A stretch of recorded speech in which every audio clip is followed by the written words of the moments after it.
It is a big idea, a new world order.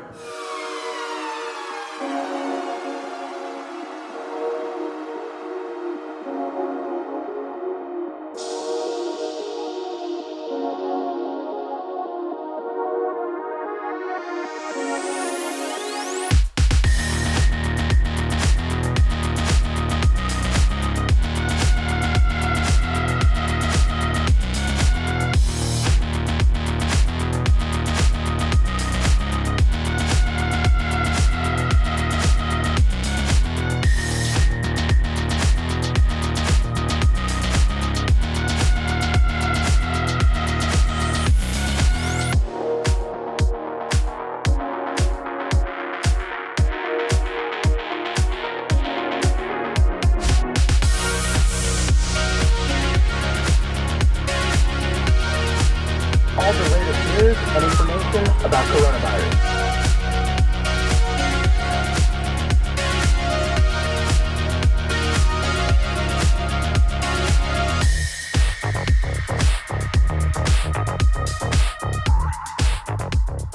Hey everybody, it's time to go over another subject that's coming up for Series 3, and we'll probably spend a little time going over a card from Series 2. It's been a busy couple of weeks after the holidays, but I'm really excited to get back into the swing of things. We got some really neat show appearances coming up. In fact, this weekend I'm going to be at Margaritaville in Conroe, so I invite anybody that's in the area, or if you're not in the area, call somebody who is in the area and send them out, okay? Because it might be a while before I do another kitty card show for a while. I'm trying to be a little more judicious about the shows that I take my cards to.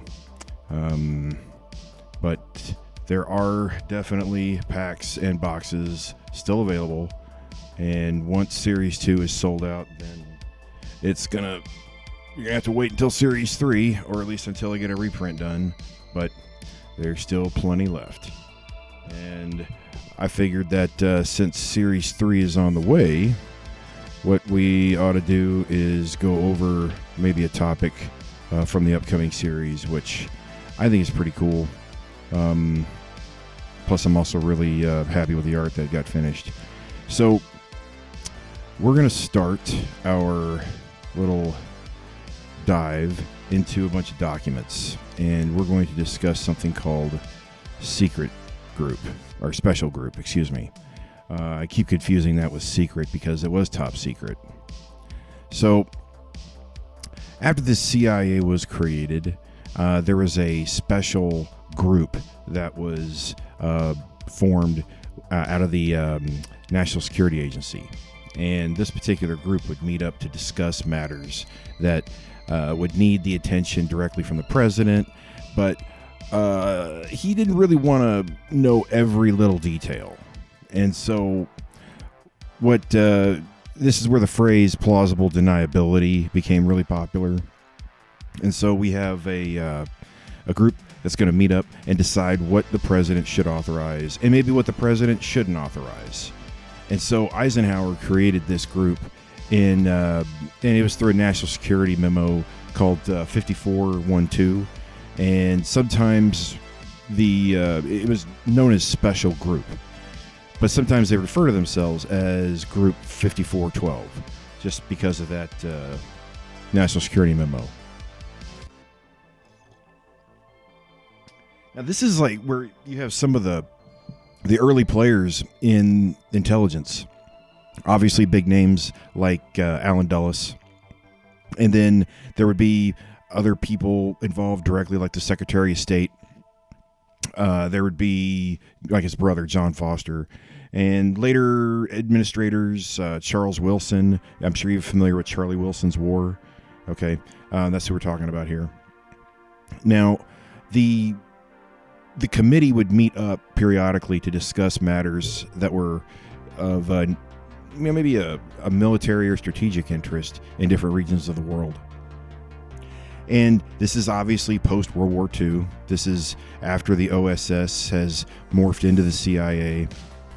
Well, this is slightly before. So Special Group is a little bit older than the CIA. And then once Truman establishes the CIA, Special Group becomes even more important, because then we start having actions against possible communist nations. One of the most notable was Cuba. That was a huge, huge topic of conversation. And you have a lot of competing interests within Special Group. The CIA was definitely one of them, but the State Department actually does a lot of its own kind of bureaucratic espionage as well through Special Group. Because the State Department, they can go ahead and get U.S. funding through dummy charities like USAID, or they can create a foundation, or they can move documents and personnel through embassies. All these agencies, I guess, will work hand in hand when they want to. And I keep hesitating on that because there are cases where the CIA would just go rogue. Now, we'll get back into some documents. And I'm not going to go in any particular order, but these are going to be just memorandums that hit some highlights. I've highlighted a couple already. And like in this case, in August of 1960, minutes of Special Group meeting. And you got Alan Dulles attending. And they talk about the Congo, and the Congo is an interesting place because there is evidence of Cuban soldiers operating there. There's also the leader there, Lumumba, that was resistant to, well, let's just say that there was concern that communism was going to infiltrate the Congo. And there was a decision to try and assassinate Lumumba. And this is where you have some ideas getting bandied about. Special Group, they just kick around ideas until maybe one or two leak out as a possible strategy. One of them here down at the bottom, they're talking about using officials in the Catholic Church to promote general objectives of the West. He cited, we're talking about Irwin, cited a preliminary assessment which had been made of the Negro Cardinal recently appointed by the Pope. The assessment being that the individual in question is a man of not outstanding intelligence, ability, or drive, but he is obviously well motivated. Mr. Irwin asked whether there might be other individuals with similar, although naturally lesser, stature in the church hierarchy who could be useful. So they're talking about using the church to get people aligned against Lumumba. But if we go down a little further, there's some interesting things here. Okay, next topic, number 4. Item number 4 is about Cuba. And they're talking about establishing certain dissident groups and initiating contact with certain dissident groups within Cuba. And if you know anything about the history of Cuba, you know that the revolution started by Fidel Castro against Batista, a lot of Cubans ended up fleeing. And they wound up in places like Miami and New Orleans. And this is just after the revolution, which was 1959. And that's, a lot of these they're just little brief mentions during their Special Group meetings, but they end up becoming bigger issues later. And maybe those will become cards, maybe not. Excuse me. This leads into the buildup of something called Brigade. Is it 50? Let's see, which one is it? 56? No, Brigade 50. Dadgummit. I think it's 2506. Brigade 2506. That's actually going to be a card about Cubans that were used by the United States Intelligence Service to assassinate assassinate Castro during Operation Mongoose. I'm not going to go into too much detail about all of these, although I really want to. The important thing I want to get across is just this is what Special Group would talk about, and most of the time it was without the knowledge of the president to create plausible deniability. Now that's very important, especially after Eisenhower. Okay? Very important. And I need to correct myself. Yeah, Special Group came out after the CIA. Got my order incorrect. There's a lot to keep track of, y'all. A lot. Let's see. Moving on down. So down here it says it would be out of the question for CIA to attempt to mount an invasion of Cuba by itself, without the participation of large numbers of disaffected individuals within the country. They're already making plans to use Cubans, especially for the infamous Bay of Pigs failure. Okay, so that's just one document in 1960. I guess we could read a little bit more here. Companies should suspend operations. This would give the Soviets a great opportunity, given the fact that the Cuban economy is so dependent on oil.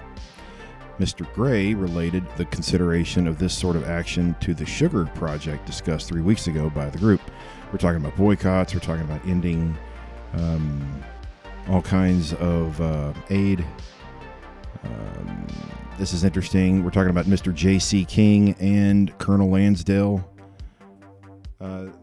Colonel Lansdale is super important.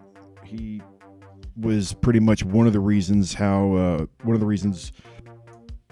of the United States getting control of the narcotics trade in Indochina. And Lansdale also came up with Operation Mongoose. Then one of these is, okay, Mr. Dulles said that we would require a policy decision on whether a black radio could be established on U.S. territory, probably in the Florida Keys. It was agreed that this proposal should be staffed through the Scott office. This is where they're basically broadcasting propaganda towards Cuba. We have another one here in 1964. Special Group also had other names. We'll go into all of these. I don't know if you can see all that. I don't know if we can go to all these highlights. I might go back to it. But Special Group also went under Special Group Augmented. That was once Kennedy was in office. The order kind of goes something like this. Special Group was trying to plan the overthrow of Castro before Kennedy got in. And so he's warned I wouldn't say warned, he's informed that the United States has a program to invade Cuba and overthrow Castro. And he's told about that right before his debate with Richard Nixon. And if you watch the debate, I forget which debate it is. I want to say it's like the first or second debate, but Kennedy confronts Nixon on the question about what we should do about Cuba. And Nixon, vice president at the time, is tight-lipped. He's like, whoa, hey, hold on. I don't know what you're talking about. He does know what's going on, but he thinks it's an unfair question, and he's sweating profusely. In fact, that famously is where a lot of media studies professionals like to talk about how the first televised debate, perception mattered more than anything, and because Nixon looked sweaty and uncomfortable, and Kennedy looked cool and calm, that's what swung the election. But Nixon was sweating over the Cuba question. So Kennedy gets in, and he is convinced that the Bay of Pigs invasion is a okay idea, but he doesn't want any proof of American involvement. He even asks to have some of the planes limited. So I think instead of like 20 planes, there was like 6 that ended up flying air cover for the invading force. Anyways, it's a disaster, and somewhere around the time of the next crisis, which would have been the Cuban Missile Crisis, Kennedy reorganizes Special Group into Special Group Augmented, and this is where he shifts his brother, Robert, into Special Group. He wants a little bit more say-so. He wants to know what the CIA is up to. He even promises to splinter the CIA into 1,000 pieces and cast it into the wind. And he does that kind of with that famous memorandum to give all covert operations over to the military. And that is a big, deep, giant rabbit hole. So throughout the years, Special Group has kind of changed names, but some of the highlights that have come out of Special Group was there was the MK Ultra program came out of special group in 1955. I showed you the document about the Lumumba overthrow in the Congo. That's Patrice Lumumba. And then there was the U-2 spy planes that were shot down. Well, they were going to start flying them out of Thailand instead. I'm sorry, they're going to start flying them out of Japan. And that caused a bit of a stir. But all that kind of strategy was planned out within Special Group. And then there was an overthrow of Kwame, I can't even pronounce his name, Nkrumah in Ghana. Then there was CIA infiltration, COINTELPRO here in the States in around the 60s and 70s, and that was planned in Special Group.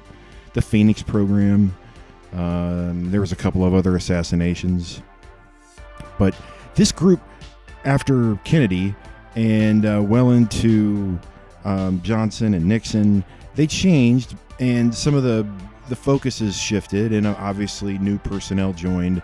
And you might have heard this group under the name of the 40 Committee. And we have people like Henry Kissinger involved. And then it's later changed into, let's see, I forget which committee. Let me find. There's so many numbers but anyways, the whole point is that it was meant to provide distance and plausible deniability between operations and the president. All right. So, which means let's look at the card that's going to be coming out in Series 3. And so, this is a photo. This is a photo that we did in... let me get this up here. My dog is whining and I need him to be quiet. All right. So in this particular shot, took this a while ago, where we have a nice deep amount of earth that this shovel's digging through, and I thought it'd be cool to go ahead and put some documents in there. And I'm just showing this off because, look, I don't use any AI. I use photography, and I collage in Photoshop like a lot. And so in Photoshop, we'll just move that down. This is the same size as the card settings that I usually go after. And I want to make sort of a little bit of ground or earth, like a hole underneath the ground. And then we've added some film strips. And added some files. That's what we're going to do. And one of the key things I want to do is I want to make things look offset. And so what I've done is I've taken this bottom layer of just the ground, and I've rotated it a bit, so it forms a series of film strips, and they're slightly off-centered, and you can tell they're offset. And then we'll add a little evil-looking table behind it. And so then in a little later, just add some drop shadows and give it an overall photo filter so the exposure looks consistent for all the images. And then we got to move it over to Lightroom, of course. And in Lightroom, I can apply all kinds of really cool HDR effects. That looks all right. I like that one. I think that's the original.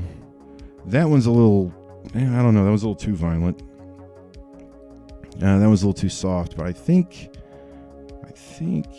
I like either this one or this one. I forget which one I went with. But let's see, if I go over to my cards and I go down to special group, if I can pull up the final here. because I thought it turned out pretty good. Oh, what do I do with it? And my mouse is all messed up too. There it is. Let's open that up.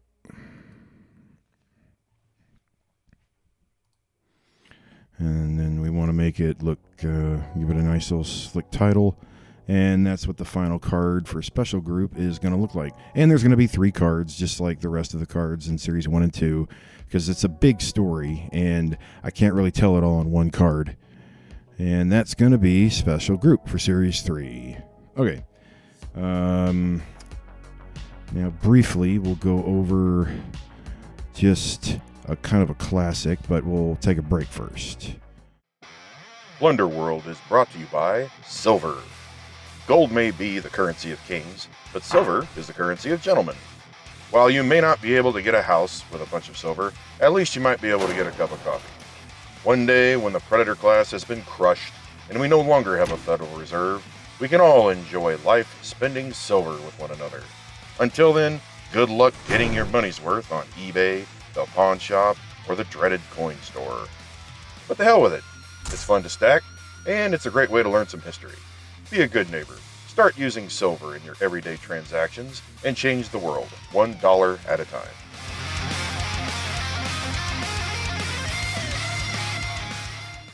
Okay, had to freshen up a little bit. Turn on the fan, it's a little warm in here. So, what I'd like to do is highlight a card from Series 2, since we are kind of knee-deep in this. And one of the more interesting things I came across when I was researching Series 2 was the Norman Lear Center. So I'll actually find the card here. Let's get over to our camera and get the packs out of the way. So this is card number 60 in Series 2, and it is all about the Norman Lear Center. And that's the gold card for the Norman Lear Center. And there's the silver card. And they all have different information on the back. I do not have the black card. I have not been able to find that one yet. But the Norman Lear Center. See, before we get into that, some of you may know who Norman Lear is. Some of you may not. Your parents or your grandparents might. So Norman Lear was the creator of some of the most influential sitcoms ever from the 1970s. Shows like Maude, or All in the Family, The Jeffersons, Sanford and Son. He was behind the creation of those and many other sitcoms. And they all have sort of a familiar theme to them that's very different than sitcoms of the past or prior to that, in which you have the relatable, lovable, kind of flawed dad or main character, and by the end of the episode, they're humbled or they learn a valuable lesson, and there's comedy hijinks related to the story. And now that's Norman Lear. And it sounds like, what's the big deal? Who cares about that? Well, it's programming, and they call it programming for a reason. I don't know if you had family or friends that would watch a TV show and they would buy into it. They would really believe what Oprah was telling them to say, or they really identified with that one screwball character in a sitcom. And that means it's working. Well, it's been engineered into a science. So if we go over to these documents, there is a real place out in California, and it's called the Norman Lear Center. All right. And all of their documents are available. You can download them, and I recommend that you do. This one here is as recent as 2023, and it is a step-by-step guide on how to change the minds of your audience. And it's a how-to manual for movie producers, television writers, even social media influencers. And I've highlighted a few extracts here that I think are worth going over, because these techniques are designed to create something called a nudge. And they nudge a susceptible audience into a different way of thinking. And I don't know. I mean, you may not think that's a big deal. I think that's a big deal. I do. There are people that we're way more influential than you think. It's so much easier to change minds now than any other period in history. And I want to know how it's happening. It is a real science. And these are one of the groups that do it. This is definitely, let's see, to shift public mindsets and generate culture change toward equity and justice. So some of this language is a little old. I don't know if people are still using that in their documents anymore. Project overview. The growing narrative change field aligns on the idea that is to promote equity. Narratives rooted in public consciousness inform shared ideas about identity, equity, policy, and justice. Okay, that's all flowery, but let's get down to how this works. So stereotypes and belonging. Meeting characters, unlike us on the screen, can lead to real-life changes in these circumstances. We're associated with lowering viewers' prejudice towards marginalized groups. So you see those special episodes where a complete stereotype is being played out for at least half of the episode. Only the twist is that they're actually very successful, they're very intelligent, and the people making those assumptions are just complete bigots. Well, that's not how real life works. Public and reproductive health. Now, that one's a little subtle. The example they use is TV shows like Grey's Anatomy and Numbers can encourage viewers to change behavior, like signing up to be organ donors. And social policy, nature, climate, science-related issues. Existing evidence shows that apocalyptic movies like The Day After Tomorrow and science fiction like Interstellar are associated with viewer inspiration to consider and care for the environment. And you'll see that too in social media, where a movie will come out and there'll be a whole bunch of posts talking about side issues that aren't necessarily related to the plot of a movie. I remember when Interstellar came out, there was some just random posts about, well, how would humanity handle the end of agriculture? Those aren't just social media influencers doing that. That's coming out of an organized group that's getting training like this from the Norman Lear Center. So recommendations. Anybody that's into comedy can relate to this, but prioritize the entertainment value of projects, okay? By centering emotion, character development, production, and coherence to create immersive and compelling stories. It's kind of like a good joke. If you're laughing and maybe the point of the joke contradicts maybe your own opinion about a topic, more than likely you're willing to laugh and maybe see it the comedian's way. I'm not saying comedy's bad. I'm not saying TV's bad, but be aware when you're watching it. Be aware when you're listening to it. It's not just, people are just making stuff because, this will be entertaining. No, they're sprinkling a whole bunch of propaganda in these shows. Prioritize diversity. I hate that word. Because really, when they're prioritizing diversity, what they're really doing is they're trying to build a consensus towards a particular global goal. It's not diversity at all. Okay. This is, if I go through this entire document, I'm going to be here all night. This document is about 80 pages, and it is full of examples of objectionable mind control and nudging that's going on with your with programming that your parents watch, with media that you consume, and distractions that your children are interested in. And then we've got a few other things here. Okay, there's another one I wanted to show off. Are you what you watch? Tracking the political divide through TV preferences. Now, the Norman Lear Center, they do their research. They really do their research. And this particular study breaks down viewing audiences based on their political ideologies. Let's see, blow that up a little bit. We can learn whether ideological polarization is reflected in leisure time amusements. Entertainment plays a key role in people's lives, igniting curiosity, inciting conversations, and influencing attitudes and behavior.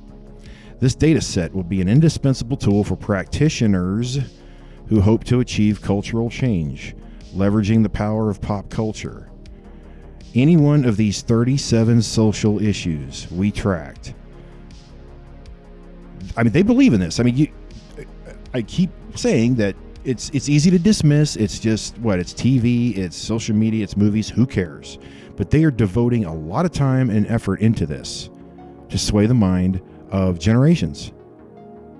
The survey, key findings. They broke groups into three, which we have the blues, the purples, and the reds.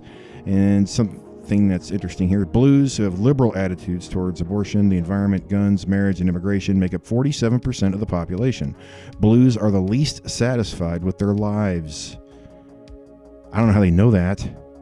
Purples, a swing group comprising 18% of the population.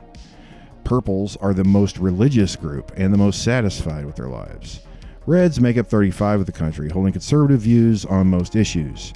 Reds have the highest proportion of senior citizens. Okay, you seeing how this is going to affect programming? All those cable channels and streaming services, how they're organized. I don't think they're organized based on what's popular. I think they're organized based on viewing category. Let's see. Social justice issues, patterns of viewership, immigration. Those who believe immigrants want to work for a better life. Those who believe immigrants want to be handed a better life. Americans who rank immigration among their top 3 issues. And it shows you what they're fans of. At the time, this I guess would be the blues. They would like Saturday Night Live, The Tonight Show, Modern Family, Game of Thrones, The Daily Show, Trevor Noah. The purples, I guess, or no, I guess the reds would like Duck Dynasty. And then the purples would love The Walking Dead. If you see a show that's very professionally produced, very slick, has obviously sort of a diverse cast, you might be able to figure out which category they're aiming this content at. Anyways, this is half the size of the other document, and it's about 40 pages. They break down who the blues are, who the purples are, who the reds are, and I want to say it's interesting. But there's another document I want to get to real quick before we're done tonight. And I want to make another announcement.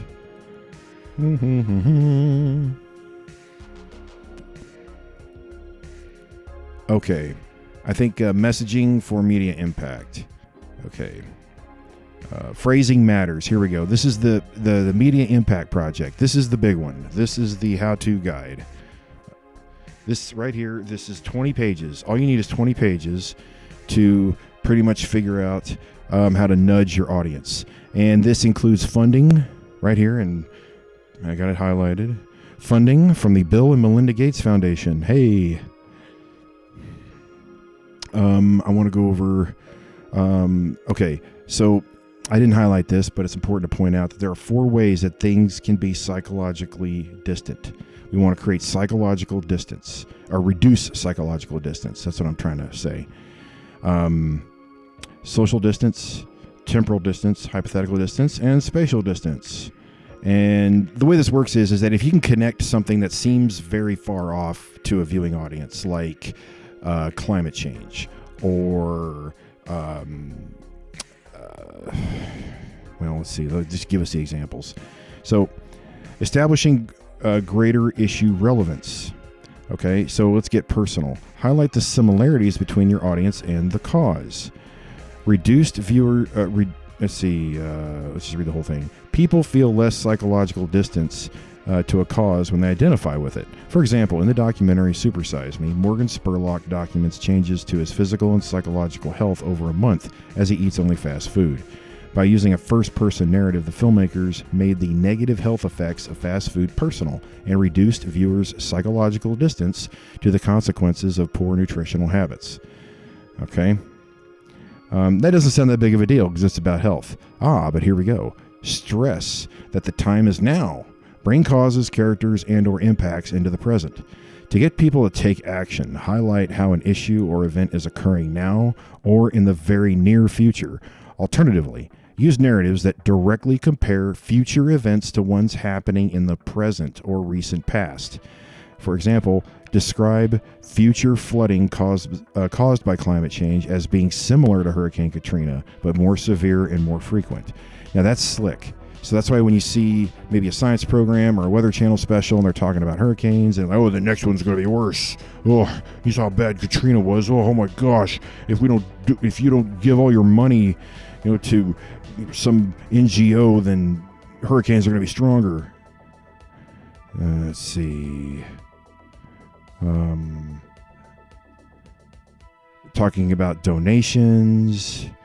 How to word messaging that's not quite as, or that can create an immediate response. When to use percentages versus raw numbers. I mean, it gets very specific. I really encourage anybody, just go to the Norman Lear Center and download these documents and just read them for yourself. They're very enlightening. I haven't been there since I downloaded this. I don't know if anything's changed or been updated. But anyways, that particular topic is covered in Series 2, which is available now. And those are the kind of topics I like to present. I like little wedge topics that aren't necessarily the classics when it comes to conspiracies or just real heinous history or in the news. I want to get some modern stuff in there as well. So, hey, I'm going to try to make more of these. I want to break down cards. I am absolutely terrible at doing this. Trying to get better and get some more video content out there. I need more shows that I can take my cards to that have like-minded people that will appreciate them. The kiddie card shows are nice. I meet some good parents. I meet some really bright kids, but it's a little meager. I mean, it sells. It's just it's a hard sell, let me tell you, because most people are there just to get some high-end collectibles that they can relate to. They are not expecting to run into me, but I have a lot of fun, and the people that get it really get it. And so this weekend is going to be at Margaritaville and Conroe. And if you're in the area, please come out and see me, say hi. I'll definitely get you a free autograph. And if you're not in the area, but you know somebody near Houston, please let them know to go to the show and tell them you saw me on this. And for now, I'm going to leave you with just those two subjects. And I'm going to try to make this a regular thing on Mondays. So good night, and please visit plunderworld.com to order some cards. Bye-bye.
Thank you.